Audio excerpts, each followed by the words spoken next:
엘리야 오늘을 살자 6번째 말씀 갈멜산 전투에 임하다라는 제목으로 하나님의 말씀을 함께 나누도록 하겠습니다. 지난주일 맥주감사 주일로 우리가 하나님께 예배하며 맥주절 관련된 말씀을 드렸습니다. 자, 오늘 다시 돌아와서 엘리야의 말씀을 함께 나누도록 하겠습니다. 선지자 엘리야, 그의 인생의 최고의 절정기를 하나 꼽으라고 한다면 그것은 바로 갈멜산 전투입니다. 갈멜산에 오르는 것이 엘리야의 인생 최고의 절정기였습니다. 하나님께서는요, 엘리야를 불러 아합 왕에게 나가서 나의 말을 전하라 말합니다. 그 말은 다른 것이 아니라 내가 온 지면에 비를 내리겠다라고 하는 다시금 비를 주겠다는 말씀이었습니다. 엘리야가 아합에게 나아가려 할 때 하나님의 사람 오바댜를 만납니다. 이 오바댜는 누구냐면요, 아합 왕 밑에서 아합의 궁중 대신으로 아합의 살림을 다 맡아서 섬겼던 사람인데요. 아합 밑에 있었던 사람임에도 불구하고 그 오바댜가 하나님의 사람으로서 하나님의 선지자를 살려두고 믿음을 지켰던 위대한 사람이었던 것을 보게 됩니다. 엘리야는 이 오바댜를 만남으로 한 가지를 기억합니다.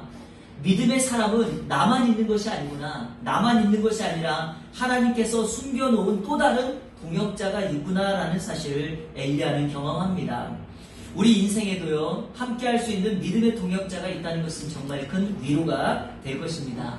다니엘에게는요, 세 친구가 있었습니다. 예수님에게는요, 12명의 제자들이 있었고요. 바울에게는 디모데와 실라라고 하는 사람이 있었습니다. 여러분에게는 누가 있나요? 우리 예안교회가 그 친구가 되기를 축복합니다. 그리고 저에게는요, 여러분이 그 친구가 되셨으면 좋겠습니다. 그래서 저는 늘 행복합니다. 엘리야는요, 자신과 같은 믿음을 가진 동역자를 만남으로 인하여 하나님의 역사를 확인합니다. 그리고 아합을 만났을 때 엘리야가 갈멜산의 전투를 제안합니다. 자, 오늘 읽었던 19절 말씀을 우리 같이 한번 읽어보겠습니다. 성경을 보셔도 되고요, 자막을 보셔도 됩니다. 함께 읽겠습니다. 시작. 그런즉 사람을 보내 온 이스라엘과 이세벨의 상에서 먹는 바알의 선지자 450명과 아세라의 선지자 400명을 갈멜산으로 모아 내게로 나아오게 하소서. 아멘. 여러분, 갈멜산 전투는요, 아합이나 바알의 선지자가 제안한 것이 아닙니다. 바로 엘리야가 제안한 싸움이며, 이 갈멜산 전투는요, 하나님의 영적인 전쟁입니다. 갈멜산 전투가 왜 영적인 전쟁인가? 이유가 있습니다. 세 가지 이유가 있는데, 첫째는 이 전투는요, 사람의 힘과 무기와 하는 싸움이 아닙니다. 세상의 전쟁은 어느 나라가 군사가 더 많냐, 누가 더 큰 무기가 있느냐의 싸움이겠지만, 갈멜산의 전투는 힘과 무기로 하는 전쟁이 아닙니다. 둘째로 선지자들의 대결입니다. 군인들이 싸우는 게 아니라 선지자들이 싸우는 거고요. 세 번째는 하늘에서 불을 내리게 하는 전쟁입니다. 그러니까 무기를 쏘아대 칼을 휘둘러 사람을 죽이는 것이 아니라 하늘로부터 불이 내리느냐 내리지 않느냐의 방법입니다. 자, 이것을 23절 24절에 다음과 같이 설명합니다. 제가 읽겠습니다. 그런즉 송아지 둘을 우리에게 가져오게 하고 그들은 송아지 한 마리를 택하여 각을 떠서 나무 위에 놓고 불은 붙이지 말며 나도 송아지 한 마리를 잡아 나무 위에 놓고 불은 붙이지 않고 너희는 너희 신의 이름을 부르라. 나는 여호와의 이름을 부르리니 이에 불로 응답하는 신 그가 하나님이니라. 백성이 다 대답하되 그 말이 옳도다 하니라. 바로 이와 같은 전쟁이 바로 갈멜산의 전쟁입니다. 이렇게 해서 아합도 수긍하여 갈멜산의 전투가 성사됩니다. 하나님을 섬기는 엘리야 한 사람과 바알과 아세라를 섬기는 850명의 전쟁, 이것을 가리켜서 850대 1의 싸움이라고 말을 합니다. 여러분, 맞서서 싸우는 것을 요즘 젊은 사람들이 하는 말이 뭐라고 부르죠? 맞짱이라 그러죠. 맞짱. 이게 바로 850대 1의 맞짱입니다. 오늘 말씀을 풀어가기 위해서 제가 다음과 같은 질문을 여러분들에게 하겠습니다. 자, 여러분, 맞짱을 합니다. 두 사람이 서로 맞서서 섰습니다. 서로의 힘을 잘 모릅니다. 어떤 무기를 가지고 있는지도 모릅니다. 자, 여러분, 싸움을 시작하기 전에 가장 중요한 것, 이 전쟁, 맞짱을 하기 위해서 가장 중요한 것이 무엇이라고 생각하십니까? 무엇을 가져야 된다고 생각하십니까? 우리 성도님들 왕년에 좀 싸움 좀 해보셨나요? 싸움을 시작하기 전에 가장 가져야 될 준비 자세. 그게 바로 기선제압이라고 하는 거예요. 기선제압. 여러분 기선제압이 뭐냐? 국어사전을 찾아보면요. 이렇게 되어 있습니다. 우리 한번 읽어볼까요? 같이 시작. 운동 경기나 싸움 따위에서 상대편의 세력이나 기세 따위를 위력이나 위험으로 먼저 억눌러서 통제함. 제가 이 기선제압을 어디서 가장 많이 보냐면요. 요즘 스포츠 가운데 UFC라는 게 있어요. 예. 그래서 이 링 안에서 서로 치고 패고 싸우는데 싸우기 전에 항상 이 선수들이 하는 게 있어요. 두 눈을 부라리면서 상대방을 이렇게 위에서 아래로 내려보는 거예요. 왜냐하면 기선제압하려고 하는 것입니다. 그런데 여러분 그거 아십니까? 영적인 전쟁에도 오늘 엘리야의 이 전쟁에도 바로 기선제압이 필요합니다. 제가요 그 영화 같은 데 보면 이 기선제압하고서 꼭 사람들이 하는 게 하나 있더라고요. 그게 뭐냐, 이게 애들 용어라서 좀 그렇긴 한데 선빵을 날리는 거예요. 선빵. 예, 그거 아세요? 먼저 상대방을 제압하기 위해서 주먹을 휘둘리는 겁니다. 여러분 갈멜산 전투에서 영적인 기선제압이 필요해요. 엘리야가 영적으로 그 바알과 아세라 선지자를 무너뜨리기 위해서 선빵을 날려요. 그 선빵이 뭐냐? 바로 오늘 본문에 등장하는 세 명의 부류에 대해서 책망하고 지적하는 겁니다. 그것이 바로 오늘 말씀입니다. 그런데 여러분 오늘 엘리야의 말씀을 전하면서 여러분에게 제가 나누고 싶은 것이 이것입니다. 왜냐하면 우리 삶에도 보이지 않는 영적 전투가 끊이지 않기 때문에 그렇습니다. 멈추지 않습니다. 하나를 끝내고 나면 다 됐다라고 생각할 그때 이어서 또 다른 영적 공격이 우리에게 찾아오기 때문에 그러합니다. 그래서 오늘 말씀은 이 시대를 살아가는 영적 전투를 싸우는 저와 여러분에게 꼭 필요한 말씀이라고 믿습니다. 그러면 오늘 엘리야가 이 영적 전쟁을 승리로 장식하기 위하여 기선제압을 위하여 세 부류에게 책망하고 선빵을 날린다 그랬는데 그 세 부류가 누구냐? 바로 그 세 부류는 오늘 이 땅을 살아가는 우리 주변에 만나는 수없이 많은 사람들을 상징하는 대상입니다. 자, 첫 번째 바로 아합입니다. 오늘 엘리야는 아합을 책망하고 있습니다. 하나님의 뜻에 따라서 엘리야는 아합을 만납니다. 그런데 이 아합이 엘리야를 만났을 때 17절에 뭐라고 말하는가? 엘리야 너는 우리를 괴롭게 하는 자다 이런 말을 합니다. 여러분 괴롭게 하다는 말이 주도적으로 선동한다는 의미예요. 매스컴에서 TV 같은 데 보면 어떤 농성이나 그 현장에 가면 맨 앞에 서서 사람들을 자극시켜 선동하는 사람 있죠? 바로 그럴 때 쓰는 단어가 괴롭게 한다는 단어입니다. 그래서 개인적인 행동이 사회적인 차원까지 넘어 확대되는 것을 바로 괴롭게 한다라는 말을 합니다. 아합이 왜 엘리야에게 너는 우리를 괴롭게 하는 자다 이렇게 말을 했을까요? 지금 이스라엘에게 내려진 이 흉년과 기근은 바로 엘리야 너 때문에 이런 원인이 되었다라고 아합이 말하고 있는 겁니다. 그런데 그 이야기를 듣고 있던 엘리야가 아합에게 이렇게 말합니다. 내가 아니라 너 때문에 이 일이 벌어진 거다. 자, 18절 말씀인데요. 제가 한번 읽어보겠습니다. 오늘 18절. 그가 대답하되 내가 이스라엘을 괴롭게 한 것이 아니라 당신과 당신의 아버지의 집이 괴롭게 하였으니 이는 여호와의 명령을 버렸고 당신이 바알들을 따랐습니다. 뭐라고 말합니까? 엘리야는 나 때문이 아니라 바로 하나님의 명령을 버리고 너와 너의 아버지 즉 이스라엘이 우상을 섬겼기 때문에 지금 이런 일이 벌어졌다라고 말합니다. 사랑하는 여러분, 누군가가 잘못을 했을 때요, 그 잘못을 깨닫지 못하거나 또 내가 잘못한 것을 인정하지 않으면 항상 그 문제에 대해서 남 탓을 합니다. 여러분 그거 아십니까? 원인이 나에게 있는데 그 원인을 나에게 돌리지 않고 항상 타인에게 돌리는 거예요. 여러분 한번 저를 한번 따라서 해보세요. 내가 아니라 내가 문제다. 내가 아니라 내가 문제다. 여러분 내 발음이 혹시 잘 구분이 되십니까? 내나 다 같은 말 아니에요? 그래서 이 말을 할 때는요 손을 사용해야 돼요. 자 보세요. 내가 아니라 따라하세요. 내가 아니라 네가 문제다.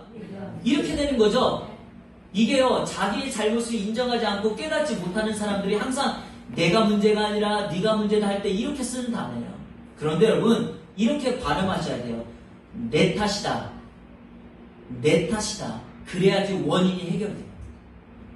그 공동체 문제를 해결할 수 있는 유일한 방법은 바로 나의 잘못을 인정하고 고백하는 겁니다. 그런데 이게 쉽지가 않습니다. 왜냐하면 인류 첫사람이 아담과 하와의 모습만 보아도 그러합니다.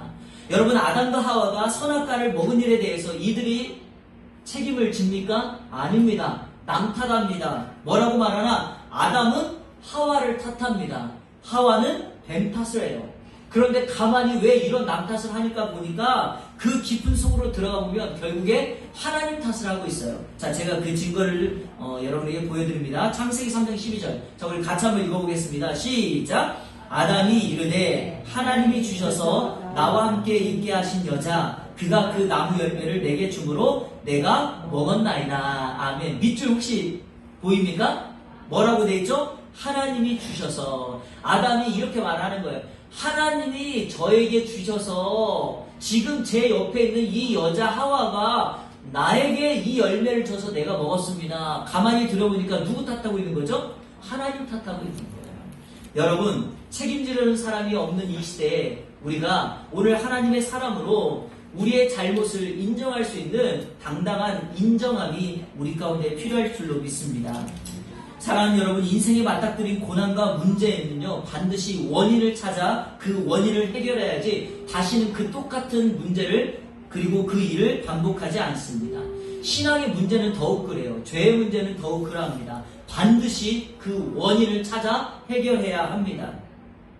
하나님과의 관계가 깨진 상태에서 우리에게 찾아오는 풍성함이 있다면 여러분 그거 좋아하시면 안 돼요. 그건 저주예요.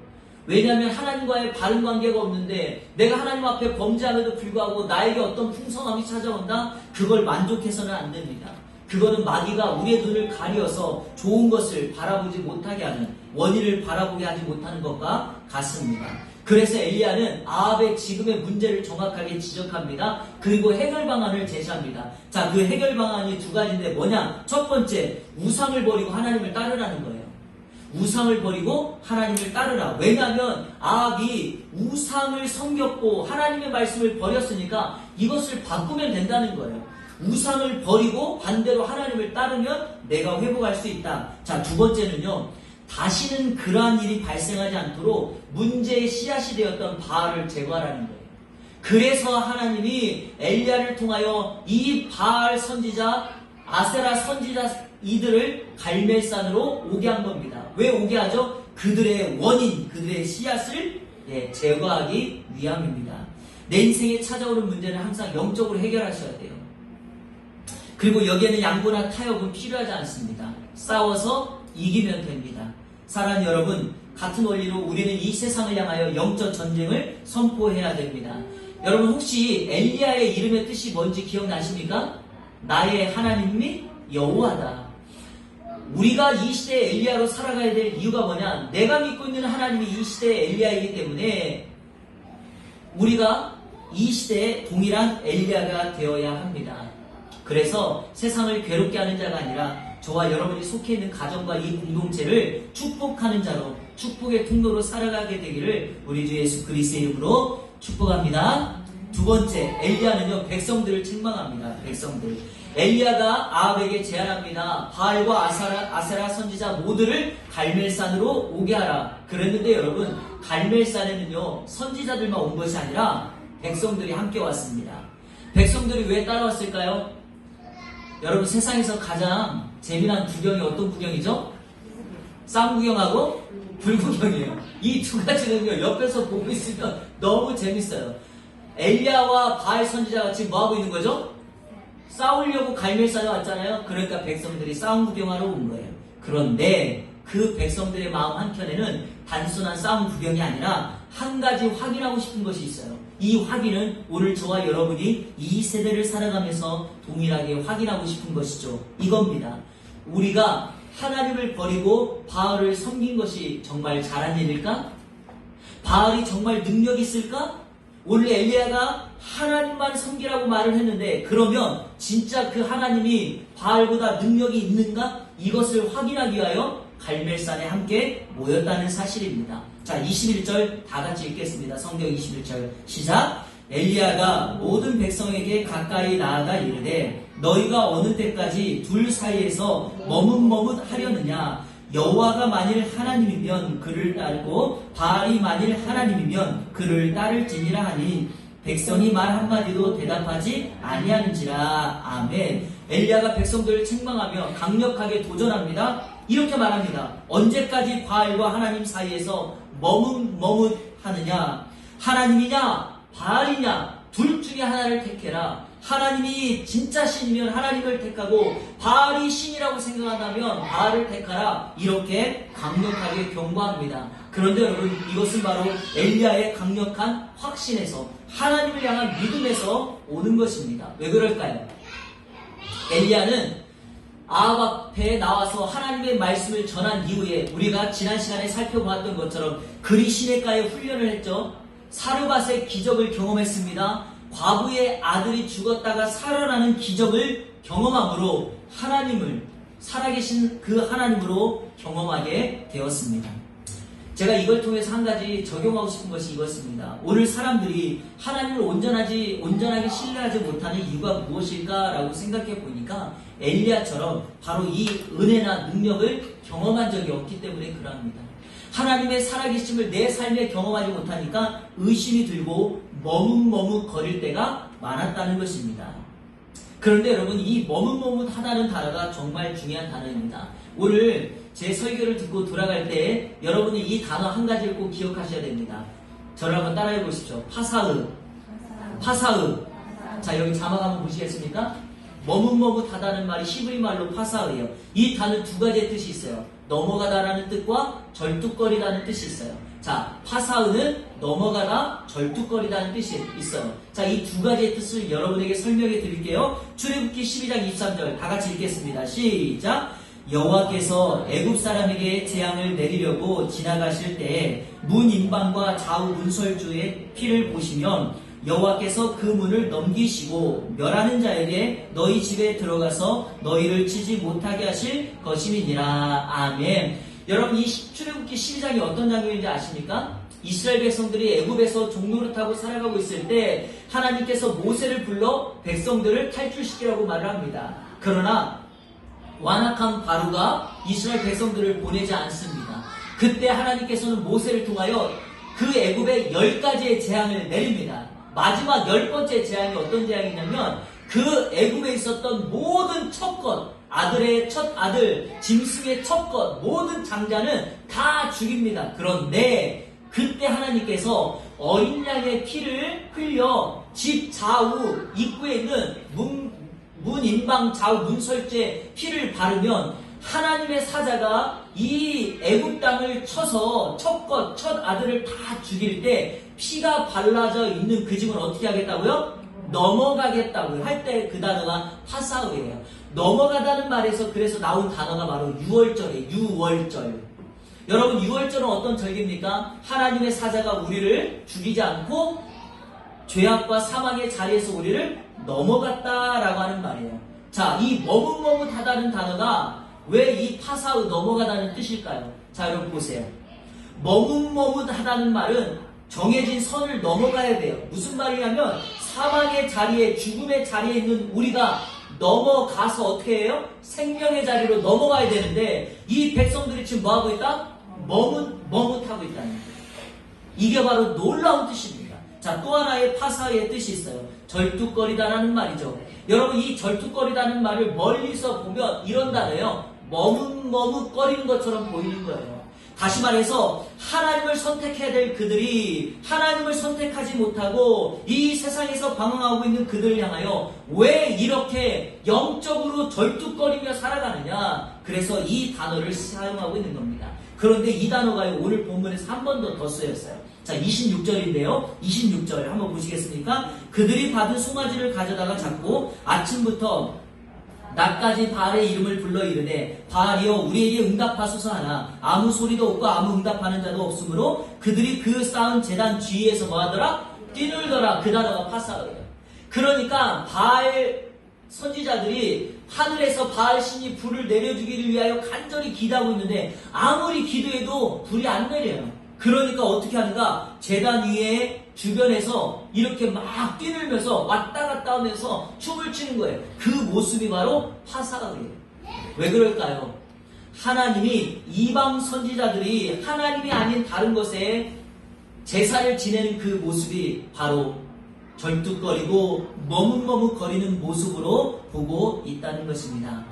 사랑하는 여러분, 세상의 우상과 바알은 이 땅에 불을 내려줄 능력이 1도 없습니다. 1도 없어요. 바알은 살아있는 존재가 아니기 때문에 아무리 이 세상의 우상을 따른다 할지라도 하나님의 능력, 아니 그들의 삶의 변화 조금도 따라올 수가 없습니다.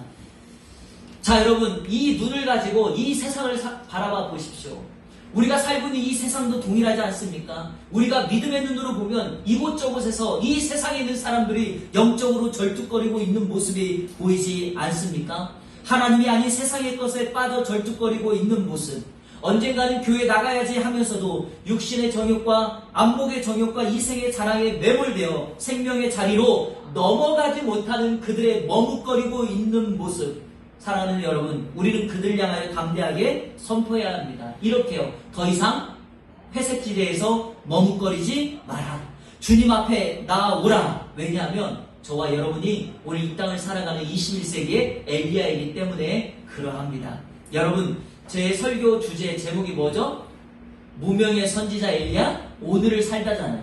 그 오늘을 살다라는 의미는 바로 저와 여러분이 오늘 21세기의 엘리야가 돼야 된다는 말씀입니다. 그러니까 엘리야가 임하면 똑같은 모습으로 세상 사람들에게 말씀하지 않겠습니까? 마찬가지로 저와 여러분이 엘리야로서 이 시대를 향하여 그렇게 머뭇거리면 안 된다라고 백성들을 향하여 담대하게 외쳐야 할 것입니다. 마지막 세 번째, 엘리야는 바알 선지자를 책망합니다. 바알 선지자를 책망해요. 엘리야는 순차적으로 아합을 책망하고 백성을 책망한 다음에 갈멜산에서 직접적으로 대결해야 할 이 바알의 선지자를 책망합니다. 자, 여러분, 엘리야가 제안한 싸움의 방법 뭐였죠? 각자 송아지 한 마리를 택해서 제단 위에 올려놓고 물은 붓지 마라. 왜냐하면 물을 붓으면 불태우지 않으니까 그렇게 제단 위에 올려놓은 다음에 각자의 신의 이름을 불렀을 때 하늘에서 불이 내린다면 그 신이 진짜 신이다 라고 하는 것입니다. 자, 앞에서 잠깐 말씀드렸지만 아침부터 낮까지 바알의 선지자들이 바알의 이름을 불렀지만 어떤 응답도 없었습니다. 그러니까 그들이 제단 주위를 돌며 뛰기 시작했습니다. 바로 그때 엘리야가 이 바알 선지자들에게 우리의 마음을 시원케 하는 통쾌한 책망을 합니다. 자, 27절 다 같이 읽어보겠습니다. 시작. 정오에 이르러는 엘리야가 그들을 조롱하여 이르되 큰 소리로 부르라. 그는 신인즉 묵상하고 있는지, 혹은 그가 잠깐 나갔는지, 혹은 그가 길을 행하는지, 혹은 그가 잠이 들어서 깨워야 할 것인지 하매. 여러분, 느낌이 딱 전달되십니까? 조롱하고 있는 거잖아요. 바알이 신인데 왜 이렇게 응답이 없냐? 더 큰 소리로 불러보라 라고 조롱합니다. 그러면서 이렇게 말해요. 지금 바알이 깊은 생각에 빠졌나? 외출했나? 여러분, 이 외출했나는 말은 다른 성경 번역본에 보면 용변을 보러 갔나 이런 뜻이에요. 화장실 갔나? 아니면 여행 갔나? 잠이 들어서 우리가 깨워야 하나? 이렇게 지금 엘리야가 조롱하고 있는 것입니다. 그런데 여러분, 바알 선지자들이 엘리야의 조롱을 들어도 한마디도 대꾸할 수 없는 이유가 무엇일까요? 왜냐하면 실질적으로 어떤 응답도 오지 않으니까 할 말이 없는 것입니다. 그랬을 때 바알 선지자들이 마지막 특단의 조치를 취합니다. 이게 전형적으로 이방의 종교나 우상을 섬기는 자들이 하는 방식인데요. 그 마지막은 반드시 자해예요. 자해. 몸을 자해하는 것 아니면 피를 보는 거예요. 자, 28절 제가 읽어볼게요. 이에 그들이 큰 소리로 부르고 그들의 귀례를 따라 피가 흐르기까지 칼과 창으로 그들의 몸을 상하게 하더라. 여러분, 그렇게 한들 이 바알의 불이 이 땅에 임하겠습니까? 결코 그렇지 않습니다. 바알 선지자들의 행동에 대한 성경의 결론을 보십시오. 29절 다 같이 읽겠습니다. 29절 시작. 이같이 하여 정오가 지났고 그들이 미친 듯이 떠들어 저녁 소재 들을 때까지 이르렀으나 아무 소리도 없고 응답하는 자나 돌아보는 자가 아무도 없더라. 아멘. 오랜 시간 지났지만 어떤 소리도 없습니다. 응답하는 자나 바라보는 자도 없습니다. 당연하죠. 왜냐하면 바알은 신이 아니기 때문에 어떤 응답도 줄 수가 없습니다. 자, 말씀을 정리하겠습니다. 엘리야는요, 갈멜산의 전투를 그가 직접 제안합니다. 왜냐? 아합이나 백성들이나 바알 선지자는 오늘 이 시대를 살아가는 우리 주변에 산적해 있는 사람이죠. 아합은 누구를 상징하는가? 세상을 괴롭게 하는 자들입니다. 백성들은 하나님과 세상 사이에서 머뭇머뭇거리는 세상의 사람들입니다. 바알 선지자는 인간적인 방법으로 자신의 이익만을 챙기는 우상숭배자, 요즘으로 말하면 이단과 같습니다. 그런데 중요한 사실은 우리가 살고 있는 세상이 이와 같은 세상이기 때문에 우리는 여전히 이 세상의 갈멜산을 올라가야 한다는 사실입니다. 더 정확하게 말해볼까요? 이 전쟁은 영적 전쟁이기 때문에 내가 싸우는 것이 아니라 하나님이 싸우십니다. 그래서 우리는 영적 전쟁을 선포하고 하나님이 말씀하신 갈멜산에 올라야 합니다. 우리는 육신의 연약함으로 두려워 떨 때가 많습니다. 재정의 어려움으로 위축될 때가 많이 있습니다. 관계의 어려움으로 숨어 지내는 사람들도 있습니다. 우리 미래의 불투명한 미래 때문에 답답해하는 사람도 있습니다. 어떤 사람은 하나님에 대한 의심으로 뒷걸음치기도 합니다. 그런데 여러분, 우리가 이렇게 살아가잖아요. 그러면 마귀는 정확하게 틈을 탑니다. 그래서 우리를 넘어뜨리고 무너뜨립니다. 저와 여러분은 오늘 이 땅을 살아가는 엘리야입니다. 힘들고 어렵고 답답하고 뒷걸음칠 때도 있었겠지만 그럼에도 불구하고 기억해야 될 것은 하나님은 여전히 이 땅 가운데 당신의 불을 우리에게 내려주십니다. 영적 현장에 우리가 그 갈멜산에 올라 담대하게 외쳐 이 세상을 향하여 선포해야 됩니다. 뭐라고요? 이렇게 선포하십시오. 사람들을 괴롭게 하지 마라. 사망의 자리에 머물러서 그곳에서 머뭇거리지 마라. 더 이상 사람을 붙잡아 개인의 이득을 챙겨 이 세상에 있는 많은 사람들 영의 그 감옥으로 우리를 끌고 가지 마라 라고 선포해야 됩니다. 이번 한 주간 살아갈 때 저와 여러분의 삶을 통하여 세상을 향하여 기선제압 하시고 갈멜산에 오르는 이 안에 모든 성도님들 되시기를 우리 주 예수 그리스도의 이름으로 축복합니다.